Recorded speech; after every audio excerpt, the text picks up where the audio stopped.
عبدالله ابن مبارک چې و طالبانو، عبدالله ابن مبارک رضی الله عنه چې و تقیید العلم کې لیکلي دي علامه خطیب بغدادي، وایي کله به چې عبدالله ابن مبارک جمع وکړله مونځ به یې وکړه، نو طالبانو شاګردانو ته به دې خوند ورکاو چې له موږ سره دی کیني، له موږ سره کیني او له موږ سره مجلس وکړي، دې به ډېر خوند ورکاو. نو شاګردانو به ورته ویلې چې موږ سره کینه مه ننوځه کور ته، ده به ورته ویلې چې تاسې سره کینم ښه ده که صحابه او د تابعینو سره کینم ښه ده. نو هغوی به ورته ویلې صحابه او تابعینو سره خو کینې دا ښه ده، اوس کله ستا؟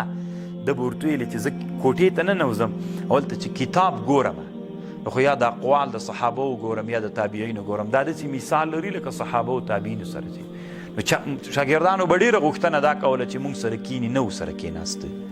نو الله عز وجل دې موږ هم طالبانو دغسې د علم مینان و عاشقین وګرځئ. علامه ابو النصر سجزي یو عالم تېر سوی طالبانو، ابو النصر السجزي. علما وی امام الذهبي رحمه الله په سیر اعلام النبلاء او په تاریخ الاسلام تذکرة الحفاظ دواړو کې لیکلي. ابو النصر سجزي یو ورځ ناست دی، یوه ښځه راغله، 1000 دینار یې راوړل ابو النصر سجزي ته یې کېښودل.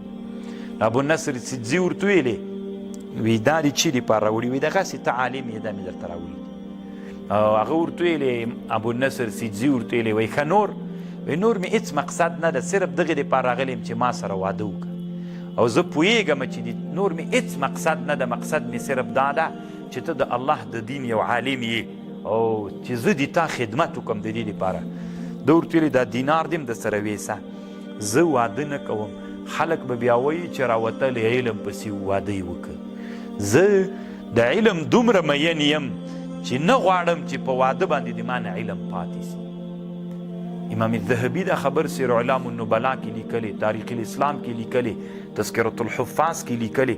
څومره طالبانو د علم مین چې ښځه راسي 1000 دینار هم درته راوړي چې زه تا سره واده کوم، بیا هم ته واده ورسره ونه کې او علم ځان ته مختار وګرځوي. نو نن خو طالبانو مونږ او تاسې چې یو ملا لږ مشهور سي طالبانو او علمي فایده یې انسانانو ته ډېره سي او بس ملا وایي چې نو راځه، نو خو هغه خلک غوښتنه وکړي چې مونږ لور درکوو، نو دی وي نو بس 2-3 دانې پوره سي. او طالبانو پرون یو شیخ صاحب ما ته ویلي د سبق نه چې لاړم یو جلسې ته، ما ته وی ته خو الله ډېر هوښیار، ما به هر وخت تا ته ویلي چې بل واده وکړه، دی 2 ودونه لري. میل څنګه چل د وي سبق مې شروع کړی دی، کور نه راتښتېدلی یم، واده کله کېږي؟ نو دا رښتیا ده طالبانو ودونو سره ته یو په سړي باندې بوج سي. ته خو لا د علم سره چې کله دې دا اراده وي، خو و چې اراده دې د الله دپاره وي چې علم رسوي، بیا طالبانو ډېره سخته ده. طالبانو زبیر ابن بکار یو عالم تېر سوی، دی وایي دما خورځه وه، ډېرې ښځې ناستې وي مجلس کې، وي دما خورځې دما هغه ته وویلې، دما ښځې ته وویلې چې ښه ده دما ماما خو چې ده هغه ډېر ښه سړی ده، بل واده یې نه ده کړی، او دما میړه خو چې ده هغه څو ښځې کړي.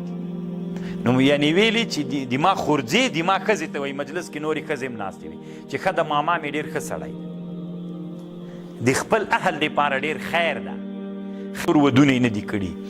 وی زبیر ابن بکار رضی الله رحمه الله وی دما ښځې ورته ویلې چې ته څه خبر یې، د هغه هر کتاب اشد علی من 3 ضرائر، هر کتاب چې راواخلي له 3 بنو نه سخت راباندې تمامیږي، هر کتاب یې لکه 3 بنې داسې دي. نو طالبانو د کتاب د ښځې دپاره لکه بند داسې ده، خو الله دې موږ همداسې د علم سره مینان کي. کله چې موږ د علم سره مینان سو طالبانو، بیا رښتیا هم کتاب په ښځه باندې لکه بنه داسې ده. الله عز وجل دې موږ علما عاملین وګرځي. طالبانو اخرینه یوه خبره هسې جمله معترضه ذکر کوم، دا کتاب مې دلته ایښی طالبانو، کله کله په کتاب باندې سړی موبایل کږي، دا څنګه د اسلام کې یو جمله معترضه ده. مثلا دا کتاب ده سړی تسبیح پې کېږدي، پاس چې پاڼې وانه وړي که نه، یا موبایل و زمانه کې خلک ډېر پکېږدي، دا څنګه ده؟ طالبانو تعلیم المتعلم د علامه برهان زرنوجي کې لیکلي دي، و یو ورځ یو طالب مشمانۍ راواخیستله د واتو دا رنګ، بوتل د رنګ نه ده، دی یې راواخیست په کتاب یې کېښود، وی قاضي خان لوز جندي ورته ویلې بیر نه یابي، کامیابي به پیدا نه کې بیا دبه بیر نه یابي، یعنی کامیابی به پیدا نه کې چې مشماڼۍ دې په کتاب کې خود. نو تعلیم المتعلم کې برهان زرنوجي د قاضي خان نه نقل کوي چې مشماڼۍ دوات په کتاب کې خودل څرنګه ده. نو هغه داسې ورته لیکلي دي وی که چېرته د تحقیر او د بېعزتۍ دپاره بیا ناروا ده په کتاب باندې، او که دې دپاره ږدي چې پاڼې وانه وړي او یعنی هغې مقصد نه و بېعزتي، مقصد تحقیر و بېعزتي د کتاب مقصد دی، بیا پروا نه کوي. لکه دا اوس ګوره د دې کتاب پاڼې اوښتلې ما تسبیح پې کېښودلې، خو تسبیح وزن کار نه ورکو، که ما بیا خپل موبایل پې باندې کېښود طالبانو نو هغه د تحقیر و د بېعزتۍ دپاره نه ده، نو پروا نه کوي پې باندې کېښودل یې جواز لري. ځکه دغه خبر د علامه برهان د څه ورته وایي د قاضي خان لوز جندي برهان زرنوجي په تعلیم المتعلم کې لیکلي. خو موبایل کې یو هغه خبر ده طالبانو چې باید د حقیر شیانو سپک شیان نه وي پکې، او چې کتاب هم تفسیر وي او کتاب هم د علوم اسلامي یو کتاب وي، نو باید بیا طالبانو پې باندې کې نه ښودل سي. بس ده.